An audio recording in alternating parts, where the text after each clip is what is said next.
Have you ever bought a digital course and never finished it? You're not alone. This was the reality Chad and his team faced at Michael Hyatt's company.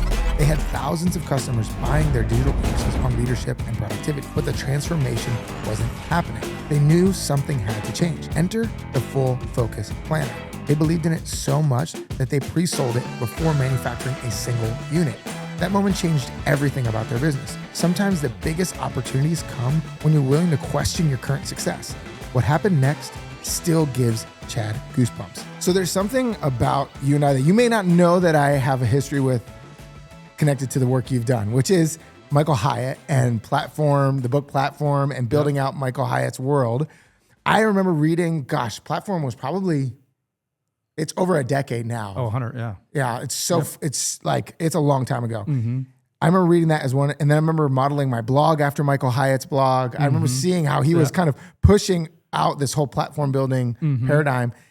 But then there was some stuff that pivoted in a great way, and they started building out some new robust things. And you were kind of really pivotal to building out some of these things like the Full Focus Planner, things like that. I want you to dive into the Michael Hyatt personal brand, then launching it into an actual other brand and the revenue behind that, because you have such a keen expertise and insight into driving sales for brands and how brands can drive revenue and growth, both from like a CMO perspective, but also from this revenue growth perspective. And I'd love to pull out more and more of that for the brands to understand that. Yeah. Well, bringing back Platform, man, that's the old days. So fun connection there. I was the VP of marketing at Thomas Nelson when that book launched. It was the first book I worked on. I had no book marketing experience whatsoever. First day I'm on the job, I get an email the day before the job, be like, hey, we've changed the whole marketing plan of this book, 45 days out. Michael doesn't like it. Your job is you're leading this meeting. At the time, he was the chairman of the board. And so we had to pivot. He wanted the New York Times list. So we had 45 days to basically reallocate all of our funds.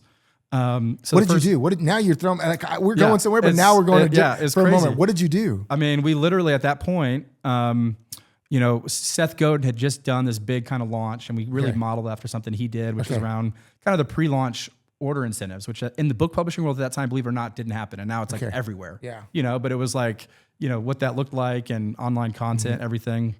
We ended up selling, 10 or 11,000 books in the first week. Oh, wow. I hit the New York Times list. Oh my goodness. At the same time, it was the other book I launched on the same week was Love Does by Bob Goff. And if we had time, there's a whole story about that. Those 2 weeks of launching those books that are totally different, totally different brands. At that point, Bob didn't have any online presence. Yeah, no, I remember that.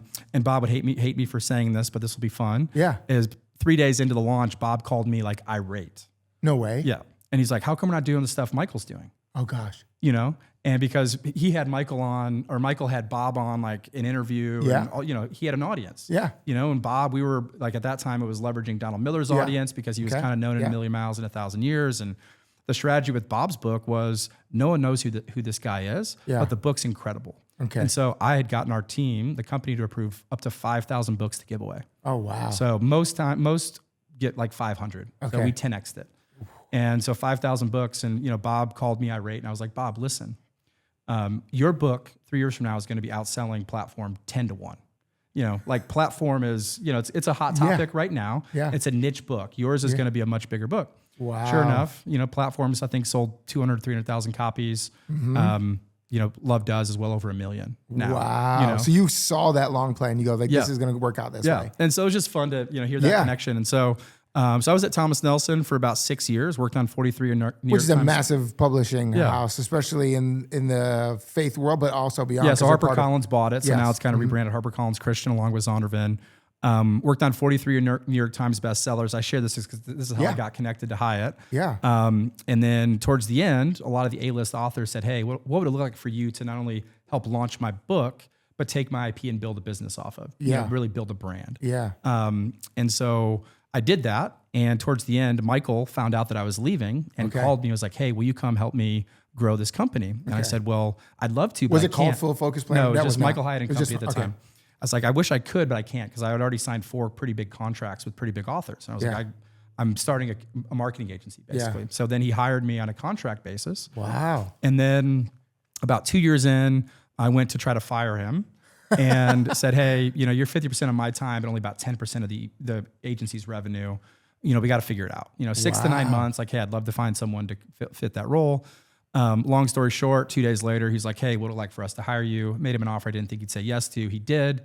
And the goal at that point was, hey, how do you come in? And Michael had a big vision for the business. Okay. How do we, my job was to kind of oversee marketing. At the time, we didn't have a sales team. It was primarily marketing.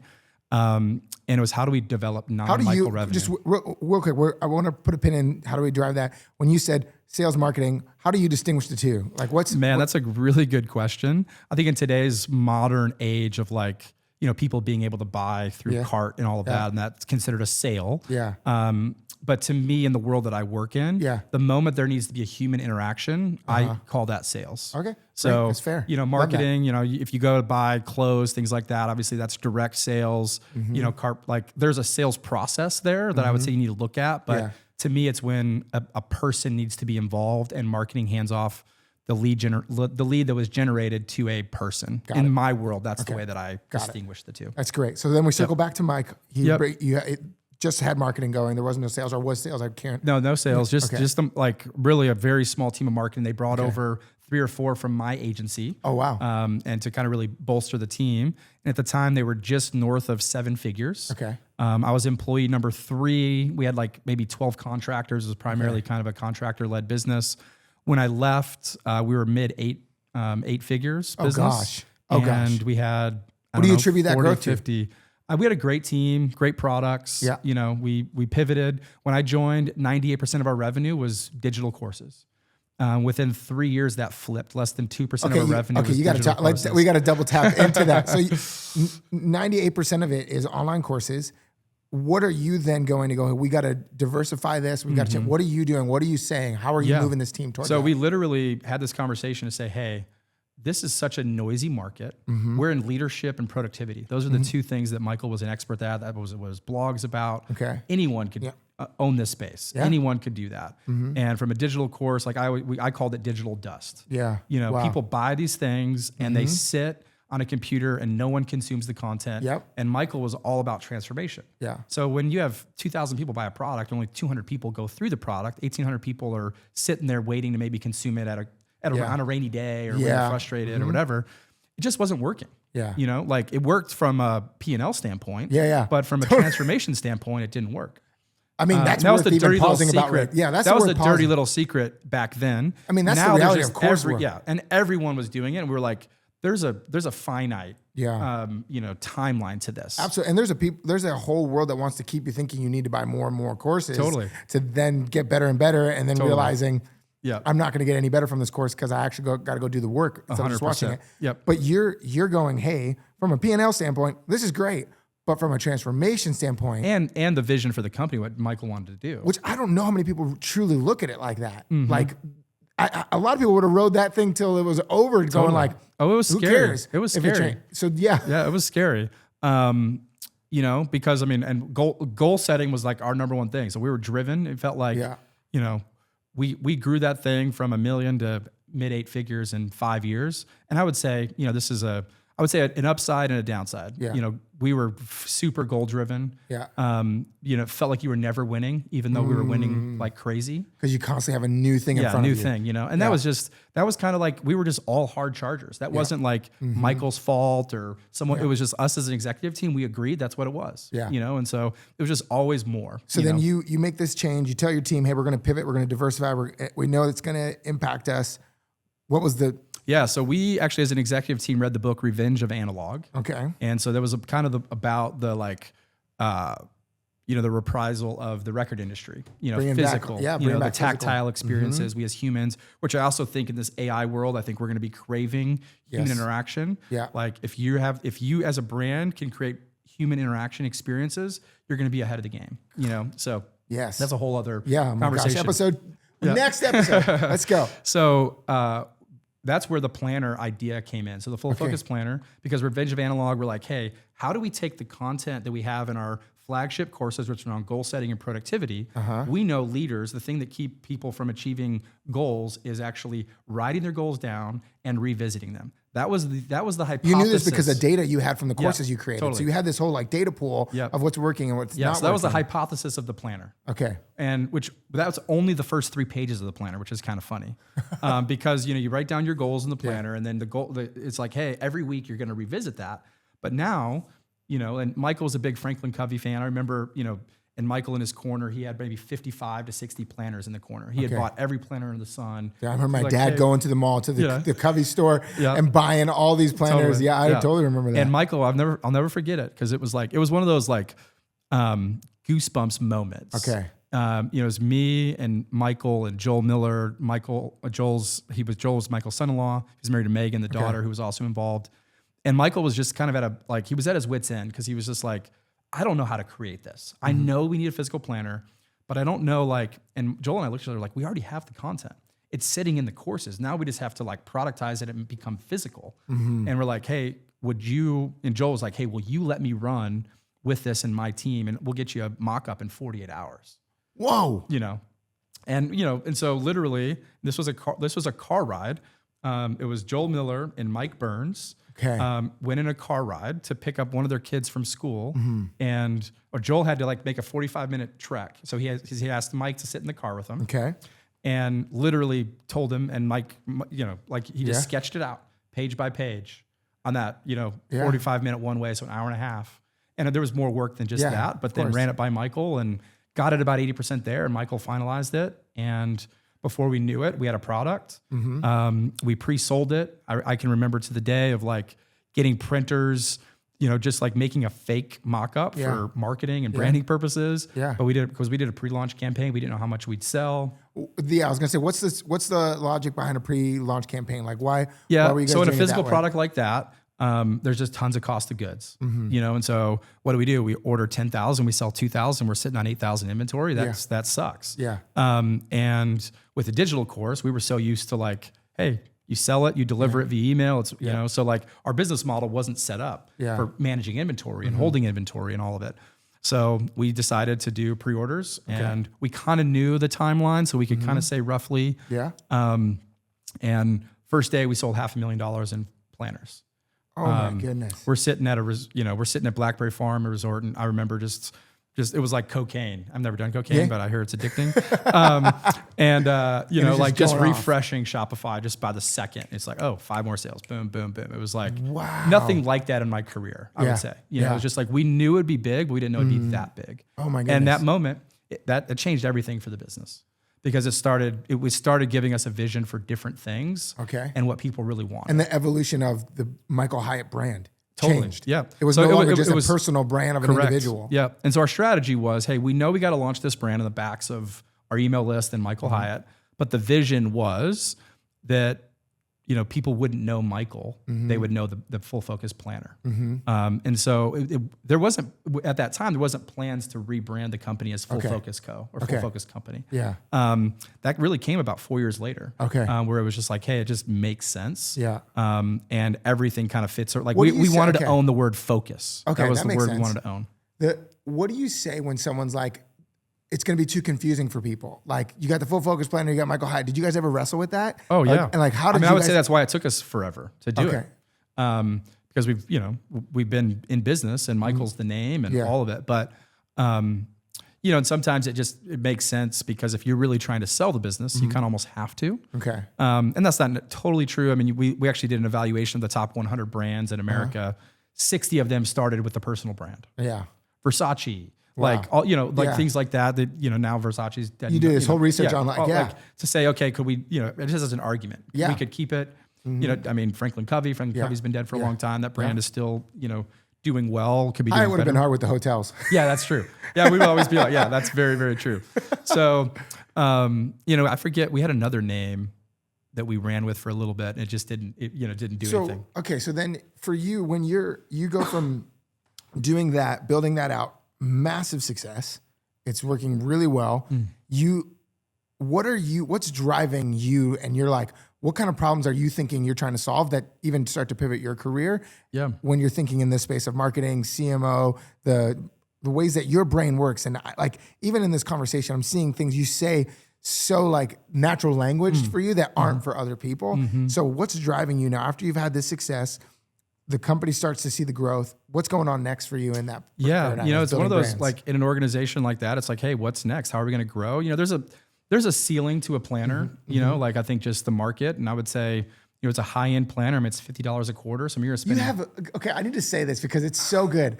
You have such an ability to say the facts that people need to know. Like, there's a limit to this. There's a ceiling to this. There's there's going to be a cap on that. Yep. I think so many people get almost fantastical. Like, this is going to be unending. It's going to be totally. But there's something about you that feels like this responsibility to go like, no, there's going to be a cap on this. What is that in your brain that makes you say that and do that? It's a great question. I think it's just been like, I was fortunate enough at 24, my boss and the owner of a company that I worked for put me on the leadership team. Yeah. In 2007, 2006, pre-recession. Yeah.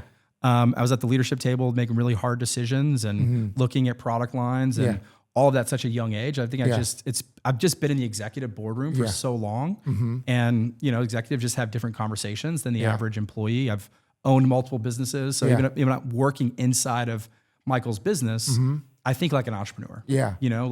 It's not my company, but I know what he's thinking about and what's driving, his decisions of whether he's going to invest in people, whether he's going to, draw more money out, because I can think like a business owner. Yeah. And sometimes there's nothing more frustrating when you have employees care more about themselves than the business. Yeah. And start to make decisions for that. Yeah. And so I think that's been a strength of mine because you're looking at things through a different lens. You're not just looking at it through your specific role. You're looking at it through a little bit even of like we look at things even too holistic. You're like, I'm looking at this at a bigger picture and this has a runway to it and has an end in sight. Yeah. And so we started thinking through, okay, what do we, when we started to really dial in, who do we serve? And the planner helped us do that more than anything. And we had... Did you do any exercises to dial in who you serve, or was it just taking the courses? So we had a product called Best Year Ever, which is our flagship product. Okay. And, we've had tens of thousands of people go through that. Yeah. It was a $400 to $500 product. Okay. And we did a live event. And then on the back end, we sold what we called activation workshops. Okay. It was like at the beginning of the year, it was like, hey, you can come quarterly to Nashville. We didn't sell it this way, but it's like basically goal insurance. Yeah. It was like, hey, come together in a group. You've set these big, hairy, audacious goals. Be part of a group. Yeah. That was great. It was high ticket. Problem is it attracted groupies. It didn't attract who we really wanted. Okay. So what we started seeing is who are the people that are having the greatest amount of transformation? They were small business owners that had the money. And, at that time it was an $8,000 product. We started to say, hey, that's who we want to serve. So let's figure out a product on how to serve them. And so that's when I love that so much. We created a coaching program, and this is a really fun kind of just evolution of the brand. We pivoted away from activation workshops. We pivoted and renamed the coaching program Business Accelerator. Okay. And Trey was involved with it? So Trey was the first salesperson that we hired. Okay. I want to have a conversation with Trey on the podcast so at one he point. was the second salesperson we hired, actually. So we launched Business Accelerator. We had these hairy, audacious goals. Yeah. I was still CMO, and I was kind of overseeing sales. But at the time, we said, hey, I don't think you can do both. And so we hired a director of sales to come in and basically prove the concept, build out the sales process. 6 months in, he sold one seat. Oh, wow. And we didn't really have a lot to speak for it. Great guy, wrong position, all of that. And so I remember sitting at the table with Michael and Megan. We were halfway through the year, so about this time of year. And our goal was to sell 400 seats at about $20,000 a pop. Oh my goodness. No, they were 12. I think it was 12,000 at first, 12.5. And they're like, listen, we can reset the goal, and they know my personality, so they're like just laying it on thick, we can, reset the goal and kind of come in and limp along the finish line, or we can say, hey, we're going to put a stake in the ground right now. We're going to go for 400. What do we have to do to hit 400? And so I was just like, okay, here's what has to happen. I just hired a director of marketing, Courtney Baker. She's a rock star. She proved that I was like, hey, I could step away and she could run the marketing without me. And in fact, probably better. Yeah. And so Which I was a testament to leadership. When leadership doesn't have that kind of ego in the room and goes I can actually put somebody in a role that does it better than me and not feel like it's a threat to my leadership. Just calling these things out. I love because people don't see it, but it's the part that I love to just go hey, that's a skill that people need to double tap into that kind of stuff. Okay. And so, Courtney's incredible. So I ended up saying, hey, and I've done sales before, ran sales team. It's kind of funny. I bounce back and forth between sales and marketing. I was talking with someone earlier and they're like, yeah, so do you do marketing? I'm like, well, it depends on how you know me and met me, then it's it's either sales or marketing. It's kind of funny what I was in that season. And so I said, hey, I want to figure out how to sell. So I'll sell. Mm-hmm. So we came up with a live event around the planner called Achieve, which we like decide, hey, this like everyone wants to achieve. So we said, hey, why don't we do a live event? We did one here in Brentwood, people from all over the country.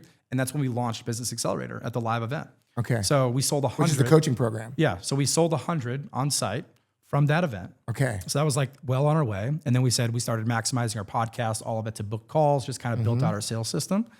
At the end of the year, we sold, I think, just over 400. We hit our freaking goal. So, okay. So for like 6 months, I was literally 7 calls back to back. So how did you look at even your podcast strategically as that, like you were saying, like we started to kind of point our things differently. Mm-hmm. What were some of the things you were telling your team or to go, hey, here's how we're going to kind of utilize these outlets like our podcast and et cetera. How were you talking to them to get them to see this goal? Yeah. So, it was a team effort, massive team effort. Previously, obviously the planner had changed our business and we were direct to consumer and it was like, hey, cart purchase, all of it.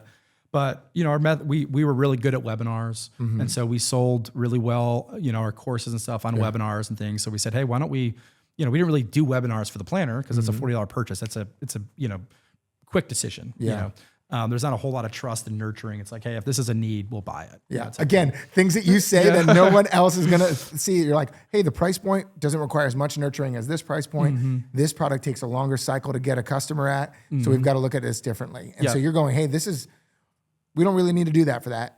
But again, that's just a frame of mind that holistically can be so quickly overlooked when it's the speed of baseball is played so fast that I'm like, totally. No, that's a skill set to remind everyone to think about going, hey, what's the price point of your product? Does it need a lot of nurturing? What kind of nurturing does it need? And what's the life cycle to get there? Yeah. I think it's interesting just even hearing you process that and talk about it. Like it reminds me how special our team was because we moved 100 miles an hour. Yeah. But we were always in sync and we were always with each other. Wow. And it's like, that was a really fun season. Yeah. It's like, I don't get a chance to talk about this too much. So it's kind of fun to go back and relive it. So, it was like, so there was 2 things. We built a webinar. I remember like 7 pillars of, I forget what it was, but around, here's the 7th, the whole idea was here's the 7 things that we say businesses need to have to grow. Okay. And what we did is we pivoted. We said, hey, you could be good at 3 of these things. The thing that sucks as a business owner is you have to be doing all 7 of these at the same time. Yeah. If you're not doing all 7 of these at the same time, you're falling behind. Yeah. And so like created a massive need. Yeah. I mean, literally, my calls, like my calendar was booked left and right. And then it would stop working. We have to come up with something different, whatever. Mm-hmm. They were crazy days. Like I didn't have time. I literally had a notebook with every day I'd start with the names and I would after the call, I would write down like 2 or 3 words of the template that I had to send. And if I had to pivot or change the template at all, because then which holistically brands, when your sales team and your marketing team, if they can pull from that going, hey, sales team, think like this. Mm-hmm. Like if you had to speak to somebody about their sales team, just based off what you just said, how would you coach someone up to go, here's how your sales team needs to be thinking? Like that's kind of universal. That's not just specific to a product, but going, here's some frame of mind you need to have for thinking about this kind of stuff. Like, was that like a thing you knew, like, I'm going to create a list and it's just, it was survival of the fittest at that point for me. Honestly, it was either that or I'm going to spend 3 hours doing follow-up. Yeah. At the end of the day. Yeah. And I use it to my advantage. I told people hey, I don't have time for follow-ups. You have to make the decision. Wow. Granted, that's not I would not coach people to do that, but it was it was kind of in that season. It was what was necessary. Yeah. Because there's only one of us. Yeah. And so we got through that. So leading into Trey, it's funny. I met Trey the following April and on a beach in Florida. And you randomly met him? Randomly met him. Oh gosh, that's funny. So I was there for my birthday. They were there for their anniversary. Okay. Our kids were young. Our kids kind of hit it off on the beach and just started chatting and told him about the planner, sent him a planner. He started using it, loved it, was really trying to bring on a salesperson. Yep. And so just over the next 6 months, just kind of got to know him and told him about what we were doing and talked to he and his family to move to Nashville. And he was sales rep number 1. When I left that team, I don't know, it was 7 or 8 people on the team between reps and rev ops and all of that. If we could revisit a little bit of, let me reframe the question I had before, which is, what were the things you were telling that sales team they needed to be thinking like or acting like or behaving like? What were some of the cultural things you were telling that sales team to move the ball forward? Because I think brands can get lost in the visuals. They can get lost in how is our website showing up, or how is our marketing campaign? Like, but you have this knack for this part here, this sales and marketing together. What was some of the mindsets you were telling to go, hey, you need to think question. Like There's a couple things that come to my mind. One, this is always where it's like, man, salespeople like the lead quality sucks. No one ever no one ever says that, right? And here's what I always say is like, they're a lead. Like, who do you get to decide if they suck or not? Here's the thing I know to be true. And as a salesperson, they're here because like we didn't just buy it. Like all this was inbound leads. Okay. That they had a pain point at some point that they're willing to give up their information and come to us. Yeah. So talk to them about their pain rather than coming in and talking about the product or like trying to just get them on the phone. It's like, hey, we exist. It's like when push comes to shove, it's like, we exist to help small business owners like you grow and scale your company in a way that doesn't require more of you, but less of you. Like, who doesn't want that? Yeah. So like if they don't want that, that's great. With that deeper why. They're not just equipped with like, okay, let me just tell you. Yeah, here's my tactics. I'm going to send 3 emails and 2 texts and, make a couple calls and say, this is Johnny from Full Focus. Yeah. I'm here to talk to you, when you're ready. Yeah. Which a lot of people do. Yeah. I was going to say, that sounds like the standard spiel. Like, but you're saying you coach them a little differently. Like, hey, this is a lead. They have a pain point. Remember why we exist. Totally. And I think the other thing, and this is something, Trey listens to this, he'll appreciate it. And I've seen this in most coaching and, because Trey's now what is his role now at Belay? So he's the director of sales at Belay. Which is a $100 million company. Yeah, I want to bring him in on the podcast too. His office, I think, is like right above ours to the left in the. I know. I texted him. I was like, "Hey, I'm coming down." He's like, "Oh, I'm on a plane to New Orleans for an event today." Yeah. But I want to bring him on to talk about this stuff. He's incredible. And I remember coaching Trey. There's never been anyone. I've got a whole like call flow that I use for sales calls and all of it. But building rapport, number one. All of it. Like, there's no one better at building. Like, this whole point of the sales process is to build rapport, build trust, obviously communicate clearly about the product. But I think communicating clearly about the product is the least important part of your sales call. Wow. Okay. All right. Because I think that, and I've seen this time and time again, the more we talk about our product, we actually are creating more objections for the prospect than, like I was just talking to my sales rep about this. Like I literally, when you go to buy an Apple Watch, like think about a 60-year-old that goes into the Apple store and buys an Apple Watch. Yeah. Can you imagine if the sales rep had to sit there and tell them every feature that the Apple Watch had? Right? Like they'd be there for 2 hours, they'd be confused, and the person would be like, I'm not going to use 95% of that. Yeah. So why am I paying $499? Right. I want to pay for 5% of that because that's all I'm going to use. Yeah. Like, okay. So, but what does Apple do? They market that if you fall down, and the new watch now can call an emergency and save your life. Yeah. So a 60-year-old, like, and that's a feature that's only been 6 months old. Yeah. But the watch does 1 million times more things than that. Yeah. But that may be the only reason you buy the Apple Watch. Yeah. Okay. So yes. So the more like, I love it. So I always say ignorance is bliss a lot of times. That doesn't mean that we hold things back about our product, but we need to be intentional about what we share about our product to say, and our brain can only think in threes. Okay. So can we talk about our product in three things that are going to help you? Okay. And sure, underneath those 3, there could be 10 things, but we're not going to talk about all 10 things. Yeah. We can send them something after the meeting. It makes me feel so much better about our agency website coming up where we got 3 things. I'm like, okay, good. Yes. We're in the right space. Totally. And so I would say like we spend too much time trying to talk about our product than we do uncovering their pain and just mirroring back their pain and confidently saying, what we have will solve your problem. Yeah. And here's why I believe that. Yeah. And kind of have to believe in the product. Don't need to know all the features exhaustively, but you got to believe that. And that's what I told Trey. Like, this is what some of the best sales reps I've ever had is that they will not do that. They then get into features and benefits and they go through and all of it. And I'm like, I'm like, Trey, like they are eating out of your hand right now. Yeah. Anything you say and ask them to do, they will do it because you have built so much trust. Yeah. But the problem is, Which is the big thing of brands is building trust. Yeah. The problem is you don't even realize it.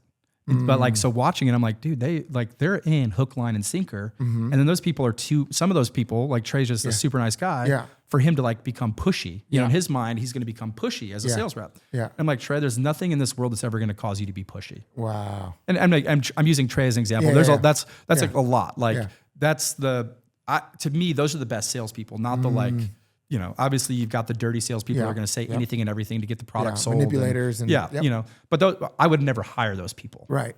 So that's just a totally different game. And it's like knowing, it's almost, you got to teach them their superpower and make them aware of it. And they do it, like it takes them about 10 times to do it. And then they see it and then it unlocks something for them. Wow. But then then they forget and you got to recalibrate. Right. Yeah. Makes sense. It makes sense. Coaching a team, keeping them focused. So you go from helping that extraordinary growth, fast forward, I don't know the timeline, but then you start going somewhere else to build something else also that has this exponential growth to it. And then tell me, I want you to fill in the blank there. Yeah. So I left Michael, I don't remember the years. So, but ended up consulting for about 2 years. Okay. And just going back to kind of being like a fractional CRO, working directly with founders. A lot of things, like one of the things I love doing is coming in and working with a founder who is still driving a lot of the sales and doesn't know how to get out of that. And they're selling just based on charisma or relationships. There's no process. Maybe they've hired a sales rep before and they failed miserably because they're just like, hey, here's leads, go do it. And there's no coaching, there's no training. And it's like, they don't have the origin story. They don't have the charisma that the business owner has. So I love helping them do that. And so that was something I did on the consulting side.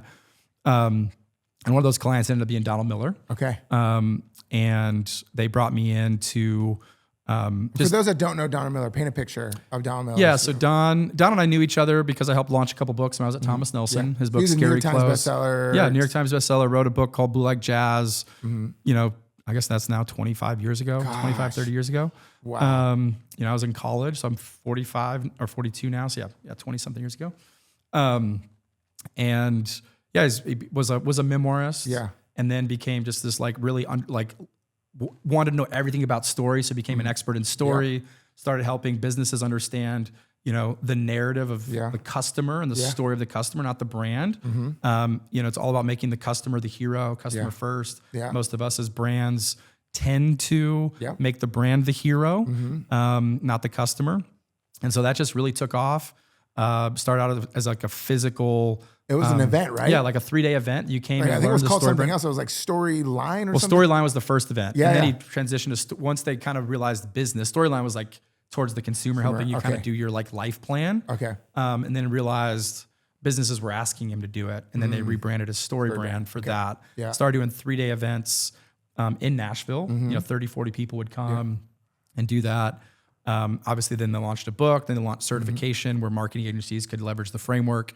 And then COVID hit, and obviously they had to figure out virtual events. Yeah. They threw the kitchen sink, just like a lot of people in the online world, and had a great year. Probably their best year ever. They didn't hire people, so margins were crazy.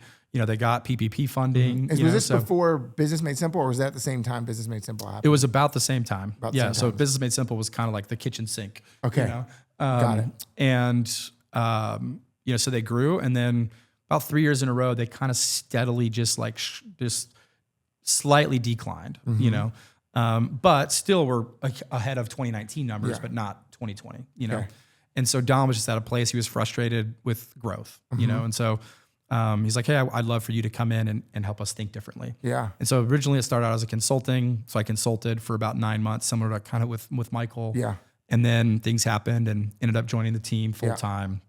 And in 23, we grew by like 30% after years of decline. Wow. Which was great. And then from 23 to 24, we had some pretty big goals. We didn't hit them as much as we wanted to. We still grew, but not the way that we wanted to. So again, same thing question with Michael Hyatt helping them move that forward. What were some of your things that you did right away that you're like, hey, here's what we can, if we can pull these levers? Yep. So this is something that I come in and I'm glad you asked that question because one of the things that is so frustrating with brands in this space is, I've got a 200,000 person email list. You know their name and email. I'm like, you don't know anything. Yeah. And back in the day, it was like the more fields, the more questions you ask, the less people fill out. And I'm like, yeah, that's if you're giving them something crappy. If you're giving them something of value, they're going to give you any information that you want. And if you ask the right questions, they will actually give you more information because they feel like you're going to target them specifically. Yeah. And so like how are they perceiving your brand's going to help them? Yeah. And so just generically, I mean, this is an exercise I do with almost every client is on every form is like, we try to, and there's a lot of work to this. It's not just super easy, but which best describes you is a question we ask. And there's a drop down, and we're literally trying at that point to bucket people based on the product that we're going to sell them. Okay. But we want to say it in a way that they don't realize that, and in a way that's actually helpful to them. Yeah. And so, I mean, they had all these leads coming in, but they didn't know anything about them. So they were just capturing one element of it. Yeah, they didn't know the customer journey. So it helped kind of map out the customer journey. And then all of a sudden, when you say map out customer journey, again, I want to pull people in. Like, what did you start to press on? Like, what did you start to go? Yeah, like, so they knew that, like, a lead gen and the percentage of people from a lead gen would convert to buy. Okay. But we didn't know what the triggers in between and how long it was and what needed to have happen to maybe shorten that sales cycle or the people that fell out of that journey. How do we do to bring them back? Yeah. Because this is all the stuff that takes your brand from having purpose and having a people you're serving to sustainability with profit. Because if you don't 100%. Have this element here, you're so focused on one end where you're like, okay, we got this great product, we did it awesome. And then we're like, okay, we're making this change for this group of people and it's awesome. But then no one has thought through this growth part or this sustainability part that comes from revenue and profit. And you're going, wait guys, there's a system, there's a way to think about this. And this really needs to be thought about. And the customer journey is one of those overlooked ones. Even at times with the stuff we're doing and the companies, Harbor and Union that we're nestled into here, we've wrestled with what's our customer journey because we have to know these kinds of things. Totally. You have to. Yeah, it's funny. It's, I mean, this is like, as a marketing guy, I mean, I haven't had a website since 2016. It's funny. I was just talking to someone. Granted, I've had W-2 work, but also consulting work, and I've got great clients now, and it's just all been word of mouth and referral. And it's like, I feel bad because like I should do it for myself, but I don't. I was just having this conversation. Is it interior designer whose house is a mess, but makes everybody else's beautiful? Yeah. And so then we really built out the sales team with StoryBrand too. And, one thing that I would say both in Hyatt and Don and brands in this space, the books are if people can consume books are the number one lead generator in both of their businesses. And even thinking about the Full Focus Planner, we didn't talk about that, but the Full Focus Planner ended up being our biggest lead gen. We ended up, when we really scaled Business Accelerator, and this comes back to like, this is kind of combining everything we just talked about. We actually saw the Full Focus Planner as a lead generator, not a profit center in the business, because Business Accelerator was the driving force for the business. Wow. Because we launched one-on-one coaching with it. It was a $45,000 program. Yeah. And so the planner was $135. Yeah. And we were willing to, which best describes you. I mean, it took me almost 9 months to get the executive team to agree to put that on the website. And not only every form that we have, any lead generator and a phone number. Yeah. Because without a phone number, I can't, like, my sales team can't do anything with it. Yeah. And so they did it. And we then we built out a whole thing with our CFO. We were willing to lose $100 to acquire a customer through the planner because we knew the customer journey. Yeah. We knew how many people that bought the planner would go fill out this long form that gave us all this information. And then we said, hey, if we know these 3 things about them, they get identified as a sales qualified lead in HubSpot. And then our team of SDRs, well, first we would then give them an opportunity to book a call. If they don't, then our SDR follows up. SDR means? Sales development representative, some of it BDR, business development, or a setter, but it's someone who's qualifying a customer and that's setting up a call with an account executive. Yeah. Account executives, the closer. Yeah. You really don't want closers prospecting. It's just not a good use of their time, and you want them closing. And so that changed our business. You know, and so putting this form to be way more descriptive to get who this person is, getting the right information to then line them up on the customer journey, and you're mapping out all the decisions. And it's like, and what I would say, it's like it's getting every ounce of juice out of the orange. Yeah, and this is the thing is like a lot of people, they spend money on advertising to get a booked call. In this space, if you're selling high ticket, and so you're looking at cost per booked call, but you're having at the best the leakage from filling out a form and then scheduling the call. So the call's right after. 20% of people you're losing just from they fill out an application, but then they don't find a time that works for them. That's the best I've ever seen. Most of them, it's 40%. Wow. So, you look at cost per application, cost per booked call, cost per close, all that. And so, but they're overlooking it. All that leakage, most organizations aren't doing anything about it. what we just talked about. Yeah. You know, they just start getting very descriptive on this one. And it has like, there's things you can do to improve, but no matter how much you improve it, there's going to be that leakage. And if you've got a big enough and a good enough product and it's at a price point, I highly recommend bringing in setters to follow up and prospect and call those people. But the thing, it has to happen in 72 hours because they're like life moves. They're onto something else at that point. Yeah, it's so good. It's all speed. Okay, so then let's fast forward a little bit here and then bring us to the spot where you help launch another product, which is Coach Builder. Is that correct to say? Correct. Was that what it was called when you started working on it? I don't believe. I think it pivoted. I think there was a team decision on that. But yeah, it's close so then to it. Yep. You help launch a whole other business that is Coach Builder. What was the strategy there that you were thinking through to go build that? How did you start to prop that up? Yeah, great question, man. This has been a fun podcast. Just get to talk about the fun. I like talking about your wins. The stuff that I kind of forget about, you know, and it just kind of happens. You know, so certification was a big part of Don's business. Okay. You know, and StoryBrand, that was a very niche, you know, towards marketing agencies or creatives, and you know, over the years sold 2,000-3,000 of those certifications and was super successful. But we really saw the coaching industry as a totally like blue ocean market. Okay. And when they launched Business Made Simple, you know, we had people coaches saying, hey, can I teach this framework inside of businesses? And so we certified people in the Business Made Simple framework, which I know a lot of people here at Harbor and Union are certified. We've used it. I've gone through it. And that's great. But Coach Builder, I love the podcast. Yeah. Like I really love the Business Made Simple podcast. For a really long time, I would listen to it. It's pivoted recently to a different kind of content. And it's not as, not as appealing to me as it was before, but it's okay. Yeah. And that's just Don wanting, you know, focus back to StoryBrand. So it's more on the StoryBrand side than that. And so Coach Builder was really the idea of, hey, what verticals can we own in the coaching space? Okay. So not just business. So Business Made Simple was business coaching. But I love that you asked that question. What space, what can we own in that space? Like, again, these are the clarifying questions when brands think holistically, when they start to develop their products. That question, like, what can we own? Like, wait a second, think about that. Yeah, and so the idea when we launched Coach Builder was we would work with A-list authors only, well-known brands that their book was selling really, really well. And more than likely that author didn't want to build a certification team and had no idea how to do a certification around their product. Okay. And so the first one we went after was Will Guidara, the Unreasonable Hospitality book. Huge win there. Yeah, massive win. And, you know, it was a perfect storm. You know, Don and Will were pretty good friends. Will left, you know, the restaurant business and started doing consulting. Best restaurant in the world. Best restaurant, number one in the world. Yep. Those that haven't read Unreasonable Hospitality, just go buy it right now. Amazon, pull it up. I think it's the best business book that I've read in 10 years. It's remarkable. And that's not because I became friends with, you know Will and all of it. It's that. I mean, he'd be another dream episode. So if you ever well, he's here in Nashville now. I know. He lives here. Oh, geez. Oh, geez. We're dreaming now. And he's starting some restaurants here. Okay. Let's go, bro. So, it's going to be fun. Okay.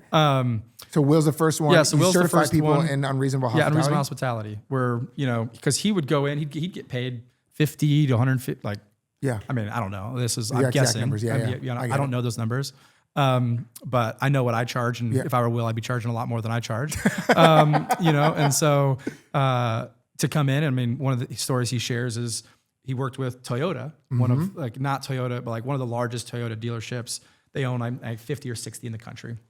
And so talk about customer journey. Yeah. And this is something that in the book he talks about. Okay. And this is like the core exercise that we teach through certification is you go in and you basically help map out the customer journey, which is every touch point. And he was doing this from the restaurant industry. Yeah, he was doing the restaurant industry. He was doing it from like working at a 3 Michelin-star restaurant, looking at every step of the journey of the person coming in. Yep. Yeah, to the point, like one of the things in the book that's really powerful is that, you know, something like 35% of people that came, it was their last stop. So it was 11 Madison Park was the restaurant before they went to the airplane. Oh, wow. For a flight. So they would bring their bags, you know, they'd have their stuff, all of it. And so they said, hey, this is a touch point that we could really crush.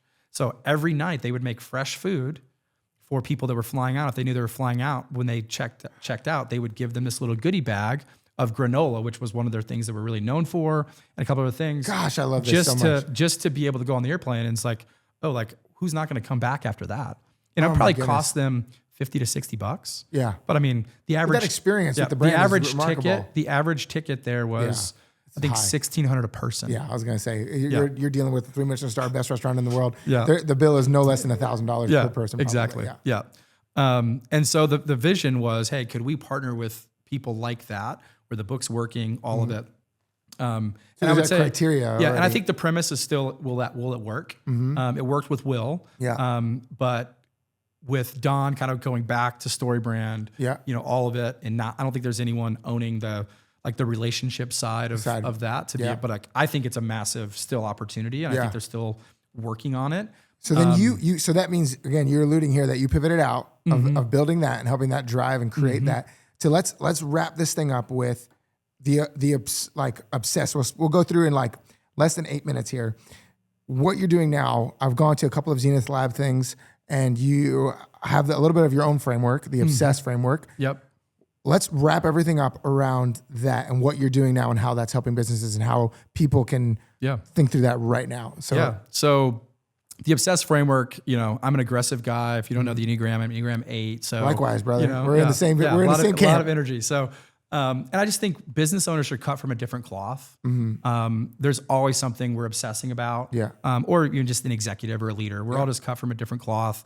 There's something that keeps us up at night, even if you don't, and so obsessed just came to us, and it's a framework that we would say every business needs to do to really be able to take their brand to the next level. Okay. And if they really want to grow and scale. Yeah. So O is observe. Yeah. There's nothing like more frustrating than coming alongside. I'm opening up if you're not watching the show, I'm actually opening up my journal from Zenith Labs where I have the obsessed framework written out.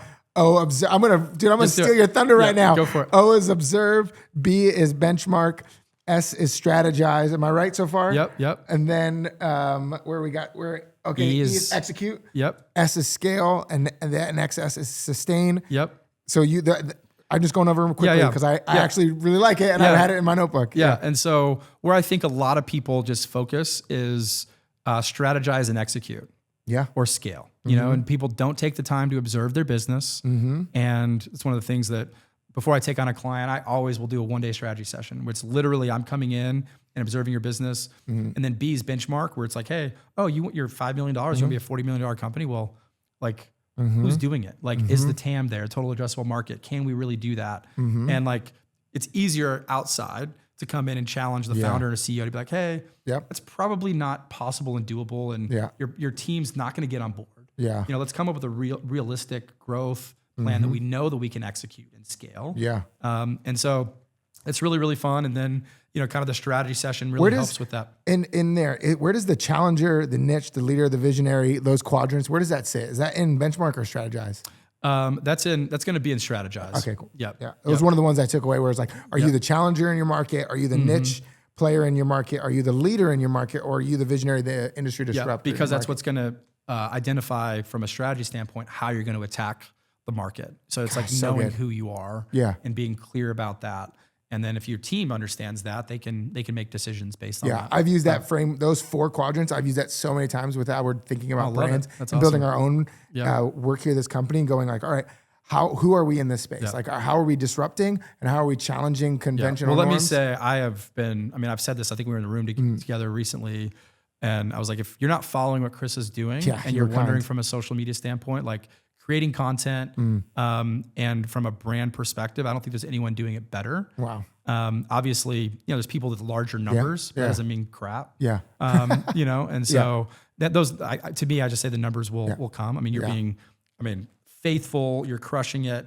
I'm sitting in a room with this podcast. It was a vision 6 months ago. Yeah. We're going to do this, and this, and how much has changed from it. And it's one thing to have an idea, but you execute it and you're working on multiple brands and everything, I wish I had as much, like fashion. Okay. Style that just comes from my family. So we're there. So we'll finish up with, so you obsess, you go from strategize to execute, to scale, to sustain. If you could say, most people do, like you said, strategize and execute. What's the other overlooked one that you're like, we'll finish off with that one? I think sustain, because I think entrepreneurs and business owners are so focused on growth that sometimes we forget that, like, we don't know how to be content anymore. And so what ends up happening is you burn out your people for the sake of growth. Yep. And at what point is content? And like, and I wrestle with this because me too. I get paid to help people grow. Okay. So like, I don't get paid to help you be content in your business. Yeah. But at some point we've got to be content. Yeah. And it's hard, we work with people that are running $7 million companies and $50 million companies and all of it. But we don't always realize is like, those are top line numbers. Yeah. And people in the company don't realize how much risk the business owner is taking on a daily basis. And 7 million and 50 million, depending on the industry, may not be that much money in the owner's pocket. Right. It costs a lot of money to run a business. It costs so when I say all those, it's like, and what are the goals? That's why I love being kind of a consultant, because I can hear the business owner, the goals. Sometimes you're on the executive, you don't get they keep it close to their chests. Right. It's like, oh, I want to have $40 million in real estate and all this other stuff. And it's like, I can help you achieve those goals if you can be clear on those, and then have the business be the driving force for that.